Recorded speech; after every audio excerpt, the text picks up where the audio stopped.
Hello,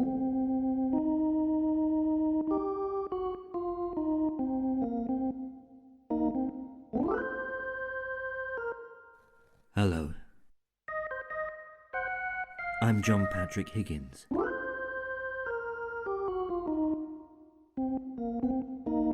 And these are my strange stories.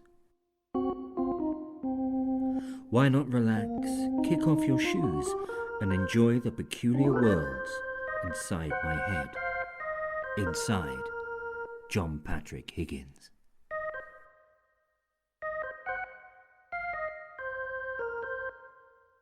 Temp. Paul rubbed the toe of his shoe on the back of his trouser leg as he pressed the button. A stolid security guard, yellow-eyed and wheezing, waddled over to the door. The man's tight, white, short-sleeved shirt pinched him so hard beneath the armpits that his hands were blue. The guard swiped a card, a red light winked, and Paul pushed into the forecourt of Pithier Communications. Paul was uncomfortably neat in his new shoes and stiff tie as he clip-clopped across the lobby. Behind the reception desk, a large woman in a headset ignored him. Her skin was flushed with the effort of talking, and her conversation rippled through the marbled suet of her neck as she chatted amiably on the phone. Paul waited, elbows splayed on the desktop, his legs shaking in anticipation.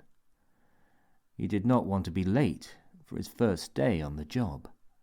The receptionist caught his eye and tapped a purple nail on a large ledger in front of him. He looked at the other signatures.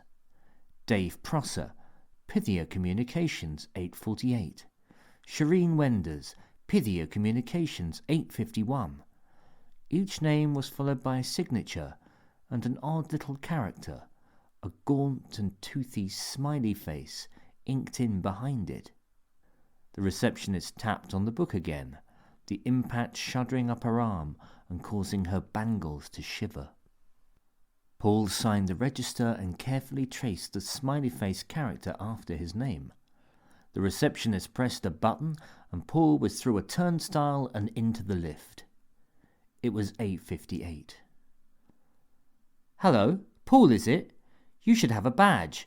Reception should have issued you with a badge." "Sorry," said Paul. "She was on the phone."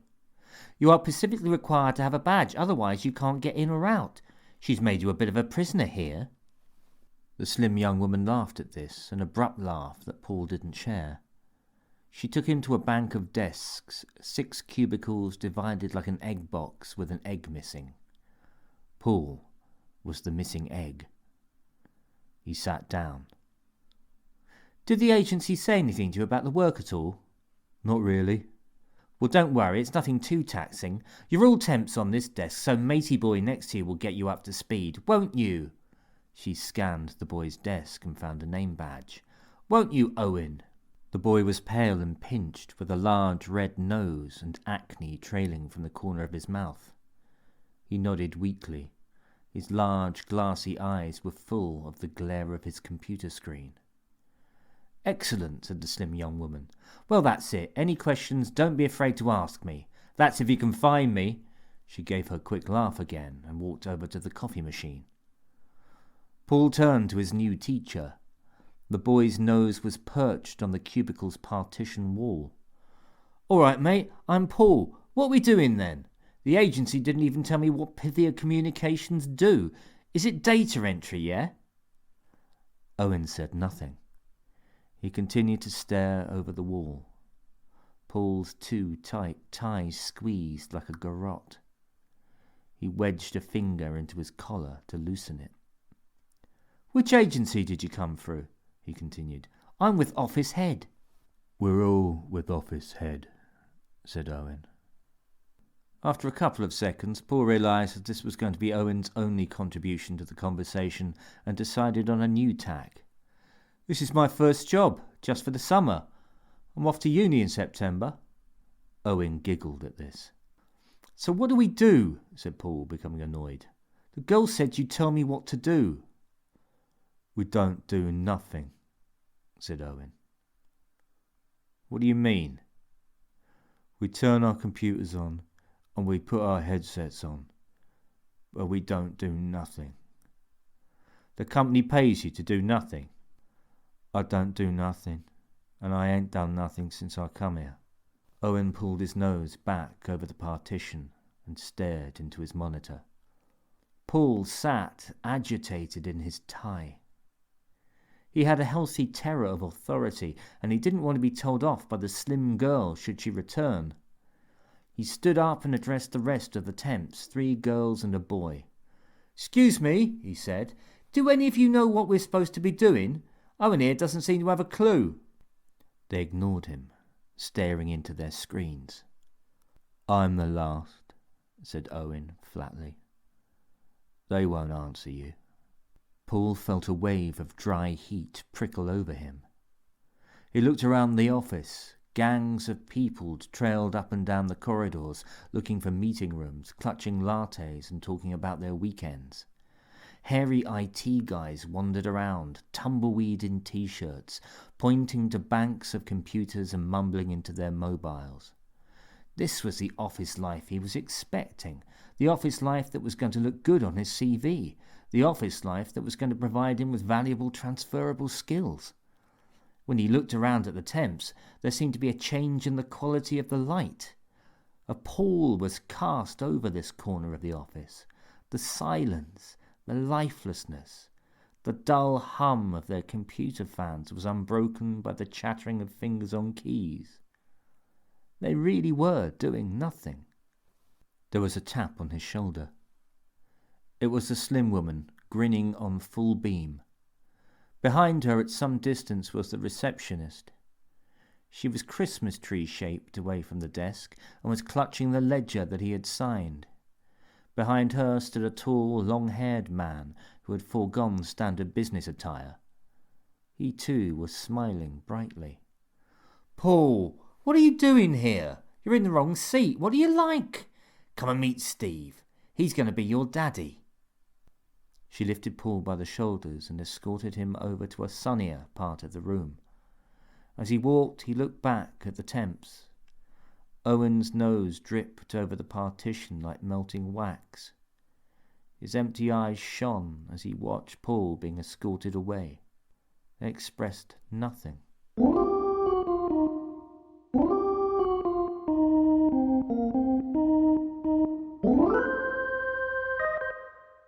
The next couple of weeks were a corporate dream for Paul.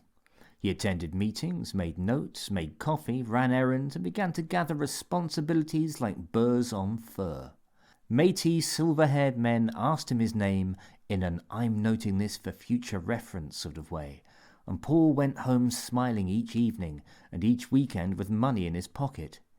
Even his shoes relaxed, tamed and hollowed by his industry, the blisters on his feet shrinking to circles of blanched skin, like the imprint of a condom on wallet leather. Life was good, and the notion of university seemed increasingly abstract and unlikely. Why should he go to school to study business when this was the real deal? He was learning the mechanics of industry and earning money while he was doing it. He was confident that he would be asked to stay on after the summer with a proper contract and a proper job description, and then he could start earning some proper money. Paul found out what Pithier Communications actually did. They ran, managed, and published opinion polls, and were widely regarded as the most accurate pollsters in the business. The company had an uncanny grasp on the zeitgeist, a bone-deep understanding of the popular unconscious. Time and again they chimed with the undertow of public opinion, though Paul was at a loss to work out how they did it.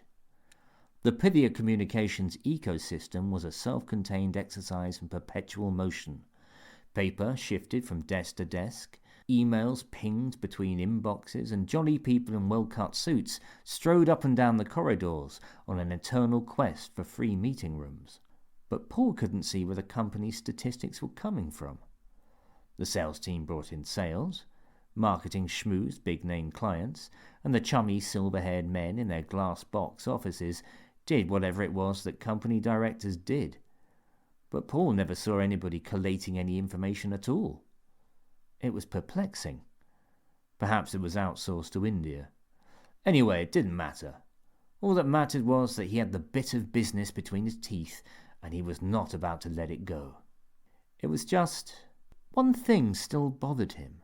That bank of desks where the Temps sat. They were still there, fish-eyed and mouth-breathing, but Paul wasn't absolutely sure they were the same ones he had seen before. Owen was still there, his bird-like profile just visible over the blue partition wall. He seemed changed, pale, ghostly, eroded. The Temps didn't even look up, and their phones never rang. They sat there, hunch-shouldered and staring into space. Paul wondered why he was different, why he had been plucked for stardom. But these questions never bothered him for long.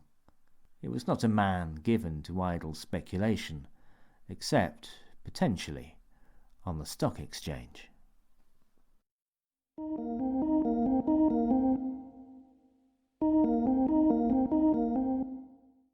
Summer wore on happily, and Friday night saw Paul drinking with work buddies at the Crown and Greyhound. He thrilled to the rough bonhomie of his new workmates, hearty types with ties askew, their cheeks rosy and their hair plastered to their foreheads. They drank bottled beer under a fug of Hugo Boss and called themselves the Laughing Boys.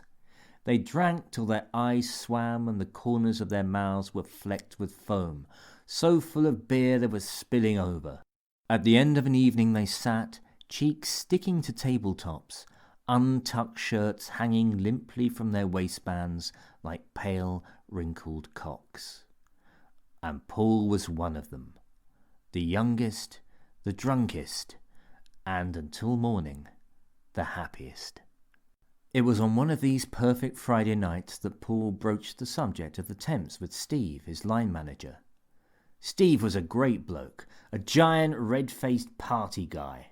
His eyes were like cloves in the gammon of his face, and he had been shouting well-meaning insults at people for hours. No one minded because that was just Steve, and if they did mind, then fuck 'em, get a sense of humour. Paul felt himself lucky to have such a man, not just as a boss, but as a mate. "So what's the story with the oddballs?" he said. Steve wobbled his giant head round the room, his eyes struggling to keep up with it. "Where?" "No, you muppet," said Paul. "Them lot at work, the Temps. Why don't they ever come out?" There was a sudden change in Steve's demeanour. His face, flushed from drink, seemed to suddenly drain of colour. The flesh around his eyes a green-grey. The sweat on his skin became a paste. "What?" he said. "The weirdos and the headsets. Over by Karen's office." "What do you mean?" said Steve. Other members of staff were also looking at Paul. The first pinpricks of unease started to penetrate his sense of well-being. He looked anxiously from face to face around the table. "The Temps? I mean, what's that all about?" These last words fell out of his mouth, his tongue curling like a dried leaf. "Who did your orientation?" said Steve. "My what?" "When you joined the company, after you signed the contract, who did your orientation?" "I don't know," said Paul, desperation edging in his voice. "I don't think I signed a contract here. I did it with the agency." Steve grabbed Paul by the arm and tugged his shirt sleeve back from the wrist. As soon as it was exposed, the arm was dropped to the table. A shiver ran through the crowd. "What was that? A Chinese burn? Listen, have I said something, mate? Because—" "I'd better be going," said Steve, grabbing his jacket from the back of the chair. There was the sound of chairs scraping and pint pots slammed against tabletops, and Paul was left alone with the music of Billy Ocean and a twitchy barman calling time.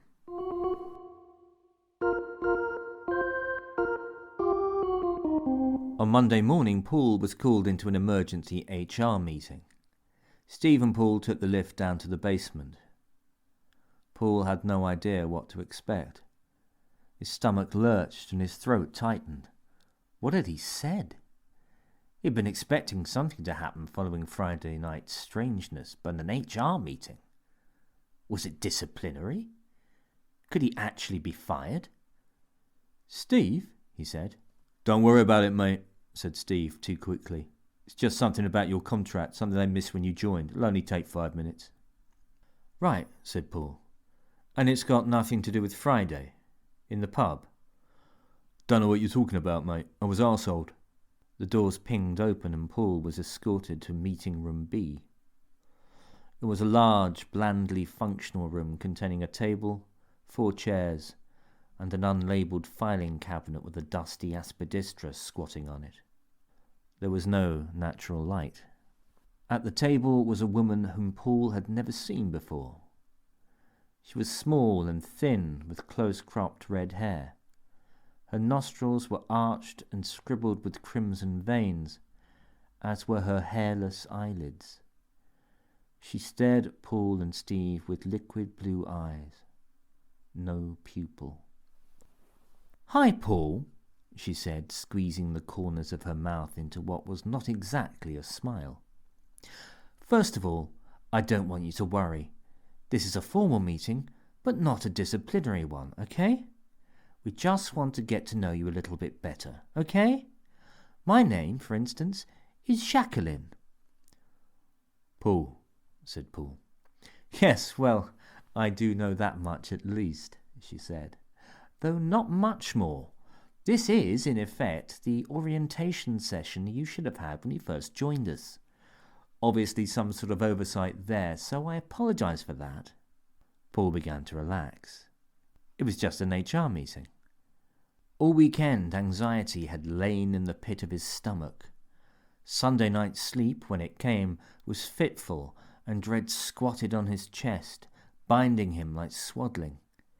Even now in this grey subterranean room, his skin felt taut and his eyes itchy, his bones hollow as a bird's. "How long have you been with us, Paul?" said Jacqueline, breaking eye contact for the first time to look at her notes. Paul noticed the receptionist's ledger on the table in front of her. "About 3 weeks," he said. "You started on the 7th of July, she said. "Look, I can show you. Here."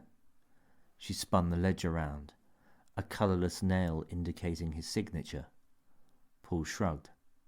"Okay." "Do you notice anything about your signature, Paul? Anything unusual?" Paul stared at his handwriting, the familiar loops and dots. Possibly a little more erratic than usual, but he had been nervous. Had they consulted a graphologist? Jacqueline's finger, pressing hard on the coarse paper, shifted to the left, stopping at the little doodle he had copied from the signatures above. It resembled, he saw now, a rudimentary skull, light bulb shaped, with thick, flat teeth beneath the black cavities of the nose and eyes. "What's this supposed to be, Paul?" she said, her fluid eyes trained upon him again. Was this the problem? A doodle in the margins of the signing-in book. "Everyone else did one," he said. "I don't know. I just thought it was something you did." "Just something you did," repeated Jacqueline. She spanned the book away from him, slamming it shut. Paul felt Steve's hand drop onto his shoulder, as heavy as stone. He turned, but Steve stared fixedly ahead. He was looking at the HR consultant who was unfastening her cuff and rolling her sleeve up. She showed Paul her forearm, palm side up and white as a fish's belly. Fat blue veins streaked through the pale flesh, and, just above the wrist, was a delicate rust-red tattoo of a bulbous skull, identical to the one Paul had scribbled into the ledger. "I don't get it," said Paul. He tried to get up, but Steve's hand kept him in his seat. "What's going on?" he said. "Pithier Communications is a very old company, Paul. In a sense, there has always been a Pithier Communications, for ours is truly the oldest profession. Wherever there is money or power, a paranoid king or a wealthy despot, we're there too. We are advisors, insinuators, counsellors. We've been predicting the future for countless millennia, Paul, but today's market demands something more. Today it's more effective to predict the present. The future is too far off, too abstract. By the time you get there, everything's changed. It's a wasted resource, Paul. No one is buying the future now. You can't give it away. So we've changed tack. We've transferred our skills. We tell our customers the present. It makes sound commercial sense. The future only happens once, but the present happens again and again. She paused and Paul made a sudden break for it, pushing his chair back and catching Steve in the stomach. Steve bent double and Paul lurched for the door, but the big man's hand never left his shoulder, and his other arm grabbed Paul by the neck, his heavy thumb pressing under the parabola of the boy's skull, pushing his forehead forward onto the desk. Paul lashed out with his left arm, his elbow aimed at Steve's groin, but he was caught by the wrist and his arm pressed flat onto the desk, his skin yellow as goose fat under the pressure. Paul noticed the mark on Steve's arm, identical to Jacqueline's. He noticed that it was not a tattoo at all. It had been burnt into the skin. "I don't understand," said Paul, his cheek pushed flat against the desk, his voice a muffled squeak. A darkening teepee of urine worked its way down his thigh, developing like a photograph against the grey cloth of his slacks.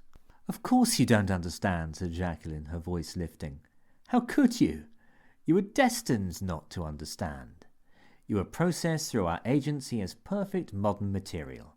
Greedy, arrogant, aspirational, and unimaginative. Your role models are defined by what they wear, by what they drive, and by whom they fuck.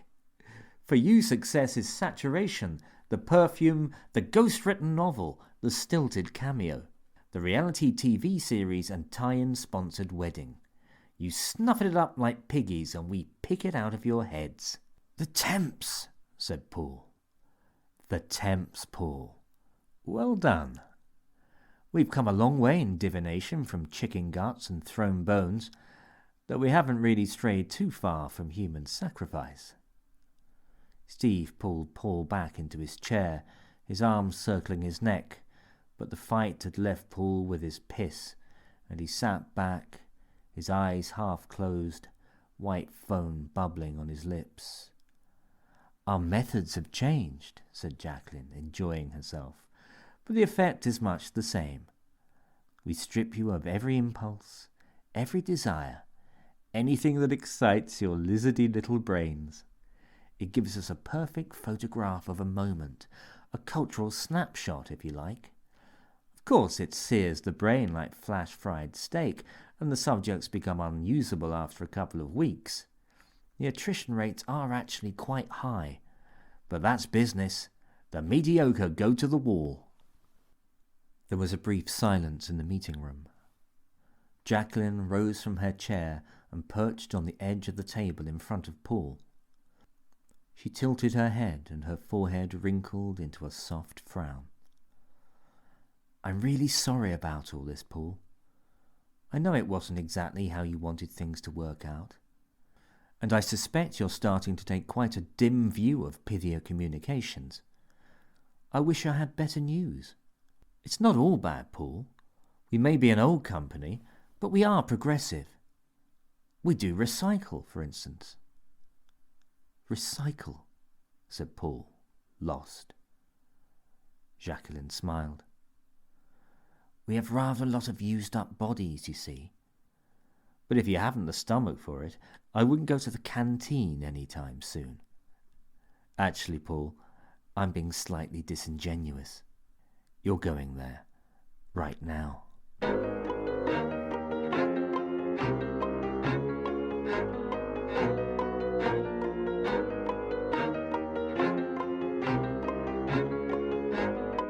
Inside John Patrick Higgins was brought to you by the colour blue and the letter G. Written and performed by John Patrick Higgins, it was produced and edited by Graham Watson.